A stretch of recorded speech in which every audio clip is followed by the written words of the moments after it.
You ready for this, NJ? Go for it. Are you ready? Let's go. Well, welcome back, YouTubers, to another WWE vlog with me, Daniel Parkin. This is NJ sitting here in his Nexus shirt, everybody. What's up? What's up, NJ? And what's up to you people out there? This is going to be our WrestleMania 27 review.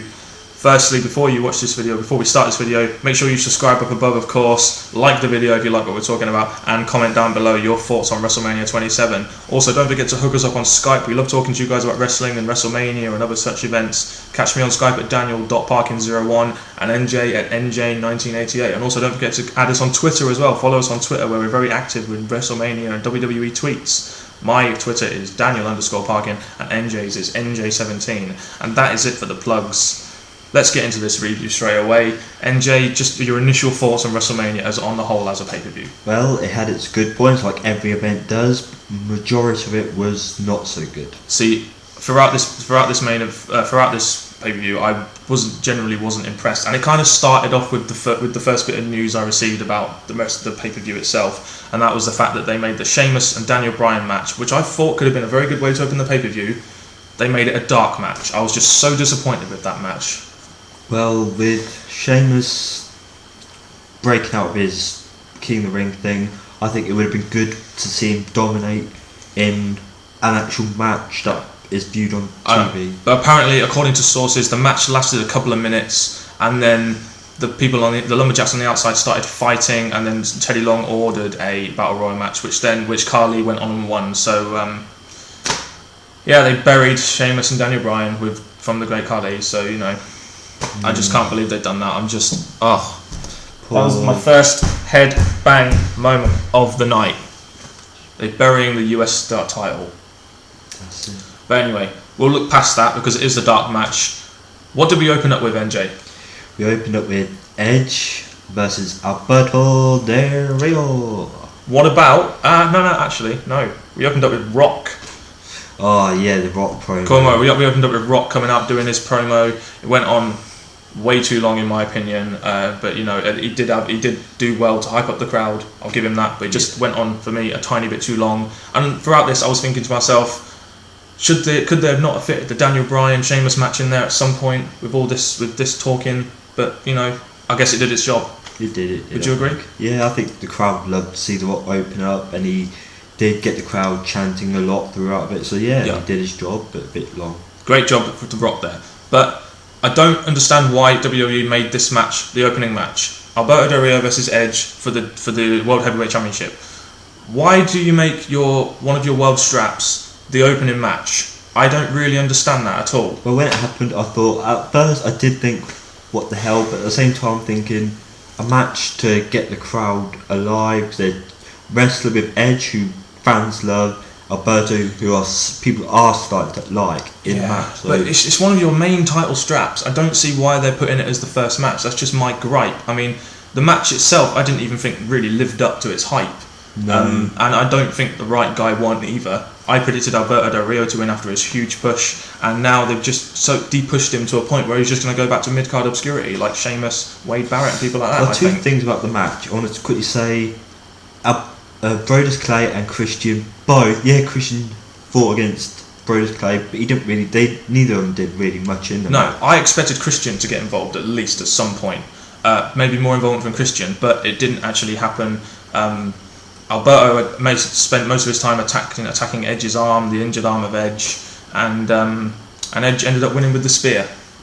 Yeah, I really thought Christian was going to turn on him this night, but obviously they're leaving it for another night maybe. I think this match disappointed me because it just wasn't a star quality match. As much as they booked Alberto Del Rio high, it didn't have the feel of a very good opening match. And I just think that I go back to the Edge and Dolph Ziggler match, and I think to myself, wow, that was so much of a better match than this. This just did not have the right feel. I didn't feel the crowd were into it, and like I said, I don't think the right guy won really. But I think, as you were saying, it's going to push Alberto backwards. Yeah. I don't. I think, to be honest, Alberto's not going to give up. Oh well, he might not, but the match itself I thought was a bit not very good opener in my opinion. But yeah, that was that match. The opening match, our opinion, wasn't really that good. But we'll go on to the next match, which was the Rey Mysterio versus Cody Rhodes match. And Rey Mysterio came out dressed as Captain America. which was a bit strange, but I don't know where that came from. yeah. Well, what did you think of this match then? Again, as I said in my preview, I weren't excited, looking forward to this match or anything. Well, I enjoyed Cody dominating the match. I thought that showed a different side of him, and I thought the way the match ended was very good because he used the knee brace that originally broke his nose to start this whole rivalry off, which was very good in my opinion. The bad thing about the ending though is his mask actually came off, and at the end he put it back on. Just like, don't do. I mean, seriously, Cody, if you really want to legitimize yourself in WWE, get that mask off and just be a guy who doesn't care about himself in that way. It just sucks. But yeah, I mean, I think we're right in saying the right guy won here. I think Cody needed it a lot more than Ray, and although, like I said, Cody dominated this match, and I'm glad he did, and I'm glad he won it. That's all I'm gonna say, yeah. And to be honest, I think their rivalry because of this match can continue on, which could only legitimise Cody even more, I guess. Yeah, that's true. Alright then, so that was that match. What was the next match, NJ? I'll let you start this one off. It was Santino, Kofi Kingston, Kane, big surprise. Big Show. Who was the big surprise, by the way? We're supposed to be surprised that Kofi Kingston was going to be in this match, even though we had sources tell us before the match he would replace Kozlov. Because of the attack. Against the Core, of course. Yeah. And then, before we say anything, the way Santino walked down to the ring. I'm sorry. I saw it. I'm sorry, but this match itself, firstly, way too short. There was not enough time for this match. We thought it could have been an elimination match. That's what I thought. The way it could have gone. But the match was just way too short, and there was too much clusterfuck there. The ending was so congested. There was so much going on in the ending, and they should have spread that over time. Do you know what I mean? In the match, and they should have made the match build up a bit more to the ending, but they just didn't. And the ending was Big Show, Santino cobra'd Heath Slater, and then Big Show just punched him in the head and won it. Yeah. And what's that going to do for the Core? I don't know. To be honest, again, I'm a fan of Santino. I'm not going to lie about that. But the Core should have won. As they lost, I'm serious they can break them up.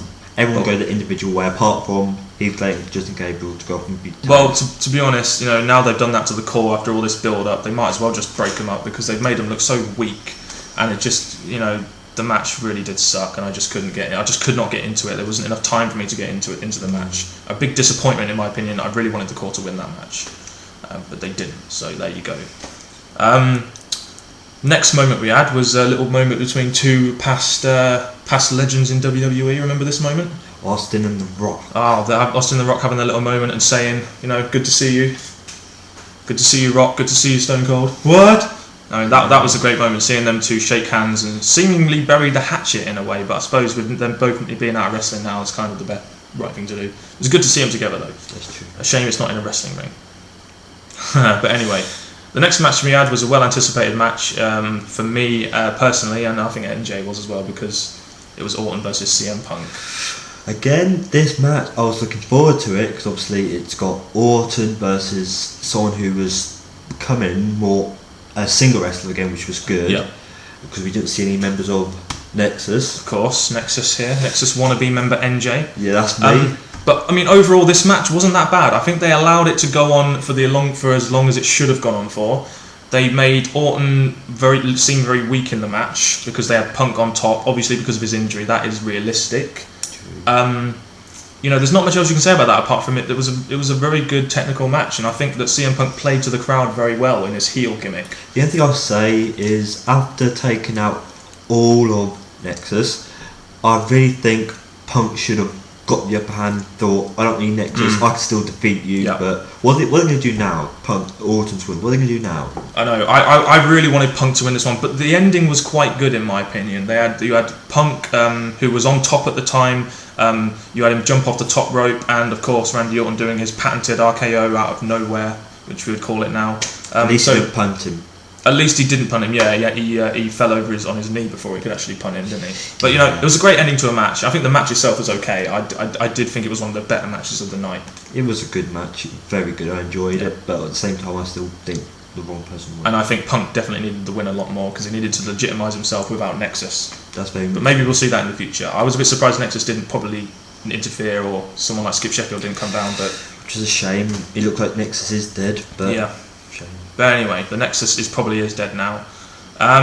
We then had Rock introducing the #1 Cena fan to Team Bring It, and who was it, NJ? Pee Wee Herman, your favourite WrestleMania guest host, and mine too. No, Raw guest host. Sorry, and mine too. Definitely wouldn't mind. Brilliant. It was that was quite a funny little promo there. Team Cena to Team Bring It. But again, this is just my personal opinion. Sorry for saying this, NJ, but did they really need this? Could they have put the Sheamus Daniel Bryan match in there? Did they really need this promo? Really? I'm sorry, I'm just going to keep doing that. Anyway, good to see Pee Wee, good to see Rock. It was a decent promo. What was the next match? It was Michael Cole versus Jerry Lawler. And who come out first? Out came Booker T. Booker T, yeah. Booker T came out, and then good old Jim Ross. That was it. Come out to commentate, and it was good to see Jim Ross commentate, and he actually commentated the rest of WrestleMania, which was really, really good to see with Jerry Lawler. That's good. The match itself. What did you think of the match itself? Okay, I was watching it thinking, as soon as King got beat down near the beginning of the match, that was him down for the majority of the match, and you just see slow Cole beating him down. But as a wrestling match, this really did suck. The match. I know Cole can't wrestle, but it was so slow. I felt so bad for Lawler having to move that slowly for someone like Michael Cole, and Michael Cole he was on top for a lot of the match. Which didn't make any sense. You know, he had swag by his side, but it just really didn't succeed as a wrestling match, and I wasn't really feeling the storytelling in this match. I just wasn't feeling it at all. I think it's not a very good end to their rivalry, even though Jerry Lawler, we firstly got the win, but then we realised that for some reason the Raw general manager said that it was the decision was reversed because Stone Cold got involved too much because he stunned Jack Swagger, and then Michael Cole provoked him and he stunned Michael Cole. I don't see what made Michael Cole do that. Yeah, he's not a brave person. You see how quickly he runs away from King. He doesn't run away from Stone Cold. He's a little rat in his coal mine. It's silly. He ran away from King, but not Stone Cold. He stands up to Stone Cold, but not to King. Well, to be honest, at the end of the day, this match seemed all about Stone Cold. He stunned Michael Cole, of course. It's good to see him stunnering, but then Booker T come in, did his spinneroonie. He stunned Booker T, and then Josh Matthews reads out the GM email saying that Lawler has lost by disqualification, and he goes and then he stunners Josh Matthews. You know, where is the concentration on the two guys in the ring? Hopefully Austin will come to Raw and explain this. This match was a big disappointment in my opinion. There was so much build up for this match, and I was really quite looking forward to this match, despite them not being two great wrestlers. I thought the build up was there, but the match, of course, like we all thought, didn't deliver. I think, to be honest, that match has not ended their rivalry. No. Now. It hasn't. We might be seeing some answers, because there was a lot of unanswered questions after that match, so we might be seeing something on Raw, SmackDown, hopefully. And I thought WrestleMania was going to finish it. Thanks, okay. WWE. So, shall we end the video there and go on to part 2, or do you have any more thoughts on that match? I've said all I've got to say about that. Okay then, we'll do part 2 of our WrestleMania review. We'll leave a link somewhere, and we'll come back to you with it in a few minutes, hopefully. So thank you very much for watching the first part of our WrestleMania review, and we'll give our overall thoughts on it and the last 3 matches in our next video. Yeah. So goodbye.